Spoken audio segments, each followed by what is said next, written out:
जय श्री राधे श्याम। राधे राधे। अष्टादशोध्याय। राजा परीक्षित को श्रृंगी ऋषि का श्राप। सूत जी कहते हैं, अद्भुत कर्मा भगवान श्री कृष्ण की कृपा से राजा परीक्षित अपनी माता की कोख में अश्वत्थामा के ब्रह्मास्त्र से जल जाने पर भी मरे नहीं। जिस समय ब्राह्मण के श्राप ने उन्हें डसने के लिए तक्षक आया, उस समय वे प्राणनाश के महान भय से भी भयभीत नहीं हुए, क्योंकि उन्होंने अपना चित्त भगवान श्री कृष्ण के चरणों में समर्पित कर रखा था। उन्होंने सबकी आसक्ति छोड़ दी। गंगा तट पर जाकर श्री सुखदेव जी से उपदेश ग्रहण किया और इस प्रकार भगवान के स्वरूप को जानकर अपने शरीर को त्याग दिया। जो लोग भगवान श्री कृष्ण की लीला कथा कहते रहते हैं, उस कथामृत का पान करते रहते हैं और इन दोनों ही साधनों के द्वारा उनके चरण कमलों का स्मरण करते रहते हैं, उन्हें अंत काल में भी मोह नहीं होता। जब तक पृथ्वी पर अभिमन्यु नंदन महाराज परीक्षित सम्राट रहे, तब तक चारों ओर व्याप्त हो जाने पर भी कलयुग का कुछ भी प्रभाव नहीं था।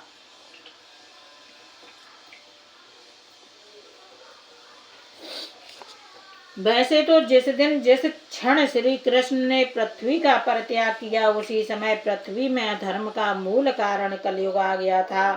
भ्रमर के समान सारग्राही सम्राट परीक्षित कलयुग से कोई द्वेष नहीं रखते थे, क्योंकि इसमें यह एक बहुत बड़ा गुण है कि पुण्य कर्म तो संकल्प मात्र से ही फलीभूत हो जाते हैं, परंतु पाप कर्म का फल शरीर से करने पर ही मिलता है, संकल्प मात्र से नहीं।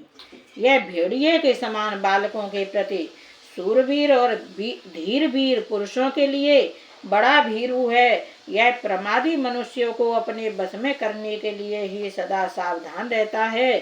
शौनकादि ऋषियों, आप लोगों को मैंने भगवान की कथा से युक्त राजा परीक्षित का पवित्र चरित्र सुनाया। आप लोगों ने यही पूछा था, भगवान श्री कृष्ण कीर्तन करने योग्य बहुत सी लीलाएं करते हैं, इसलिए उनके गुण और लीलाओं से संबंध रखने वाली जितनी भी कथाएं हैं, कल्याणकामी पुरुषों को उन सबका सेवन करना चाहिए।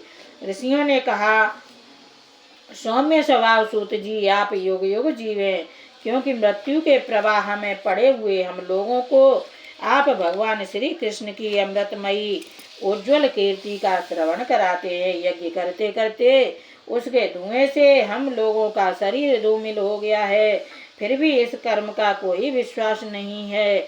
इधर आप तो वर्तमान में ही भगवान श्री कृष्ण चंद्र के चरण कमलों का मादक और मधुर मधु पिलाकर हमें तृप्त कर रहे हैं। भगवत प्रेमी भक्तों के लव मात्र के सत्संग से स्वर्ग एवं मोक्ष की भी तुलना नहीं की जा सकती, फिर मनुष्यों के तुच्छ भोगों की तो बात ही क्या है।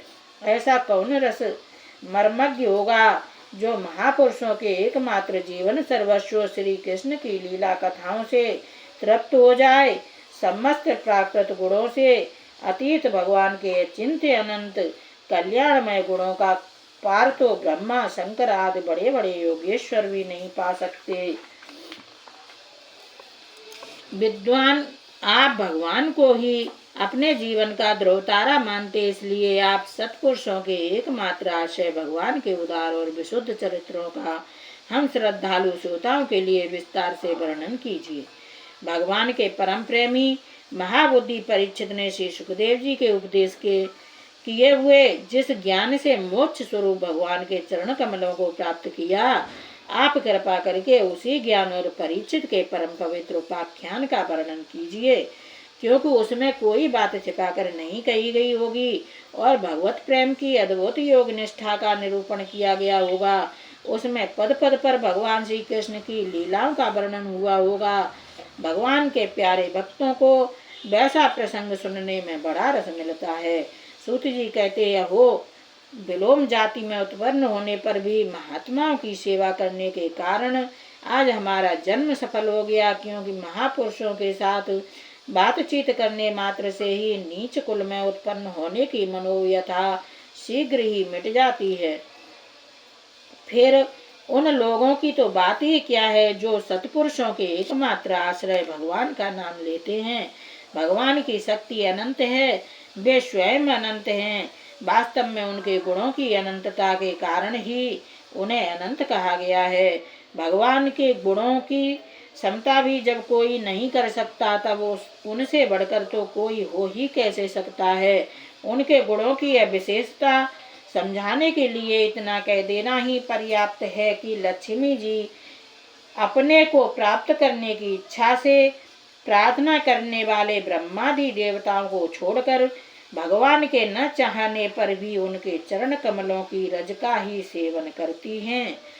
ब्रह्मा जी ने भगवान के चरणों का प्रक्षालन करने के लिए जो जल समर्पित किया था, वही उनके चरण नखों से निकलकर गंगा जी के रूप में प्रवाहित हुआ। यह जल महादेव जी सहित सारे जगत को पवित्र करता है। ऐसी अवस्था में त्रिभुवन में श्री कृष्ण के अतिरिक्त भगवान शब्द का दूसरा और क्या अर्थ हो सकता है। जिनके प्रेम को प्राप्त करके धीर पुरुष बिना किसी हिचक के देह गेह आदि की दृढ़ आसक्ति को छोड़ देते हैं और उस अंतिम परमहंस आश्रम को स्वीकार करते हैं जिसमें किसी को कष्ट न पहुंचाना और सब ओर से उपशांत हो जाना ही स्वधर्म होता है। सूर्य के समान प्रकाशमान महात्माओं, आप लोगों ने मुझसे जो कुछ पूछा है वह मैं अपनी समझ के अनुसार सुनाता हूँ। जैसे पक्षी अपनी शक्ति के अनुसार आकाश में उड़ते हैं, वैसे ही विद्वान लोग भी अपनी अपनी बुद्धि के अनुसार ही श्री कृष्ण की लीला का वर्णन करते हैं। एक दिन राजा परीक्षित धनुष लेकर वन में शिकार खेलने गए हुए थे। हरिणों के पीछे दौड़ते दौड़ते वे थक गए और उन्हें बड़े जोर की भूख और प्यास लगी। जब कहीं उन्हें कोई जलाशय नहीं मिला, तब वे पास के ही एक ऋषि के आश्रम में घुस गए। उन्होंने देखा कि वहां आंखें बंद करके शांत भाव से एक मुनि आसन पर बैठे हुए हैं। इंद्रिय, प्राण, मन और बुद्धि के निरुद्ध हो जाने से वे संसार से ऊपर उठ गए थे। जागृत, स्वप्न, सुषुप्ति तीनों अवस्थाओं से रहित निर्विकार ब्रह्म रूप तुरीय पद में वे स्थित थे। उनका शरीर बिखरी हुई जटाओं से और कृष्ण मृग चर्म से ढका हुआ था। राजा परीक्षित ने ऐसे ही अवस्था में उनसे जल मांगा, क्योंकि प्यास से उनका गला सूखा जा रहा था। जब राजा को वहां बैठने के लिए तिनके का आसन भी न मिला, किसी ने उन्हें भूमि पर भी बैठने को न कहा। अर्घ्य और आदर भरी मीठी बातें तो कहाँ से मिलती। तब अपने को अपमानित सा मानकर वे क्रोध के बस हो गए। सौनक जी वे भूख प्यास से छटपटा रहे थे, इसलिए एकाएक उन्हें ब्राह्मण के प्रति ईर्ष्या और क्रोध हो आया। उनके जीवन में इस प्रकार का यह पहला ही अवसर था। वहां से लौटते समय उन्होंने क्रोधवश धनुष की नोक से एक मरा सांप उठाकर ऋषि के गले में डाल दिया और अपनी राजधानी में चले आए। उनके मन में यह बात आई कि इन्होंने जो अपने नेत्र बंद कर रखे हैं, सो क्या वास्तव में इन्होंने अपनी सारी इंद्रिय वृत्तियों का निरोध कर लिया है, अथवा इन राजाओं से हमारा क्या प्रयोजन है। यूं सोचकर इन्होंने झूठ मूठ समाधि का ढोंग रच रखा है। उन समीक मुनि का पुत्र बड़ा तेजस्वी था। वह दूसरे ऋषि कुमारों के साथ पास ही खेल रहा था। जब उस बालक ने सुना कि राजा ने मेरे पिता के साथ दुर्व्यवहार किया है, तब वह इस प्रकार कहने लगा, ये नरपति कहलाने वाले लोग उच्छिष्ट भोजी कौओं के समान संड मुसंड होकर कितना अन्याय करने लगे हैं। ब्राह्मणों के दास होकर भी ये दरवाजे पर पहरा देने वाले कुत्ते के समान अपने स्वामी को का ही तिरस्कार करते हैं। ब्राह्मणों ने क्षत्रियों को अपना द्वारपाल बनाया है। उन्हें द्वार पर रहकर रक्षा करनी चाहिए। घर में घुसकर स्वामी के बर्तनों में खाने का उसे अधिकार नहीं है। अतएव उन मार्गगामियों के शासक भगवान श्री कृष्ण के परम धाम पधार जाने पर इन मर्यादा तोड़ने वालों को आज मैं दंड देता हूँ। मेरा तपोबल देखो। अपने साथी बालकों को इस प्रकार कहकर क्रोध से लाल लाल आंखों वाले उस ऋषि कुमार ने कौशिकी नदी के जल से आचमन करके अपने वाणी रूपी वज्र का प्रयोग किया। कुलांगार परीक्षित ने मेरे पिता का अपमान करके मर्यादा का उल्लंघन किया है, इसलिए मेरी प्रेरणा से आज के 7वें दिनों से तक्षक सर्प डस लेगा। इसके बाद वह बालक अपने आश्रम पर आया और अपने पिता के गले में सांप देखकर उसे बड़ा दुख हुआ तथा वह डहा मारकर रोने लगा। विप्रवर शौनक जी समीक मुनि ने अपने पुत्र का रोना चिल्लाना सुनकर धीरे धीरे अपनी आंखें खोली और देखा कि उनके गले में एक मरा सांप पड़ा है। उसे फेंक कर उन्होंने अपने पुत्र से पूछा, बेटा तुम क्यों रो रहे हो? किसने तुम्हारा अपकार किया है? उनके इस प्रकार पूछने पर बालक ने सारा हाल कह दिया। ब्रह्मर्षि समीक ने राजा के श्राप की बात सुनकर अपने पुत्र का अभिनंदन नहीं किया।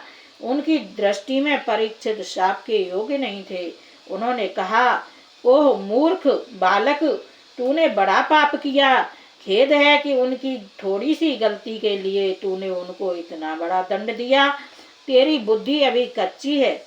तुझे भगवत स्वरूप राजा को साधारण मनुष्य के समान नहीं समझना चाहिए, क्योंकि राजा के दुस्सह तेज से सुरक्षित और निर्भय रहकर ही प्रजा अपना कल्याण संपादन करती है। जिस समय राजा का रूप धारण करके भगवान पृथ्वी पर नहीं दिखाई देंगे, उस समय चोर बढ़ जाएंगे और आरक्षित भेड़ों के समान एक क्षण में ही लोगों का नाश हो जाएगा।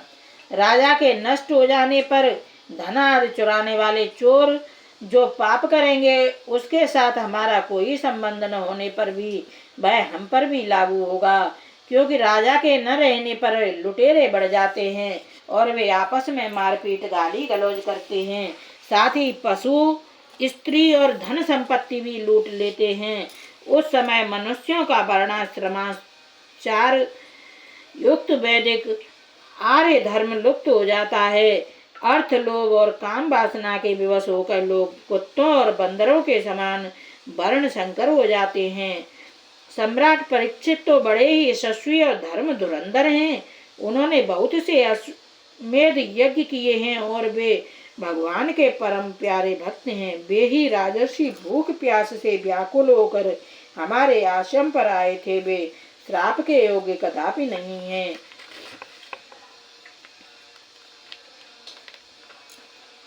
इस नासमझ बालक ने हमारे निष्पाप सेवक राजा का अपराध किया है। सर्वात्मा भगवान कृपा करके इसे क्षमा करें। भगवान के भक्तों में भी बदला लेने की शक्ति होती है, परंतु वे दूसरों के द्वारा किए हुए अपमान, धोखेबाजी, गाली गलौज, आक्षेप और मारपीट का कोई बदला नहीं लेते। महामुनि समीक को पुत्र के अपराध पर बड़ा पश्चाताप हुआ। राजा परीक्षित ने जो उनका अपमान किया था, उस पर तो उन्होंने ध्यान ही नहीं दिया। महात्माओं का स्वभाव ही ऐसा होता है कि जगत में जब दूसरे लोग उन्हें सुख दुखादि द्वंद्वों में डाल देते हैं, तब भी वे प्रायः हर्षित या व्यथित नहीं होते, क्योंकि आत्मा का स्वरूप तो गुणों से सर्वथा परे है। जय जय श्री राधे श्याम। जय।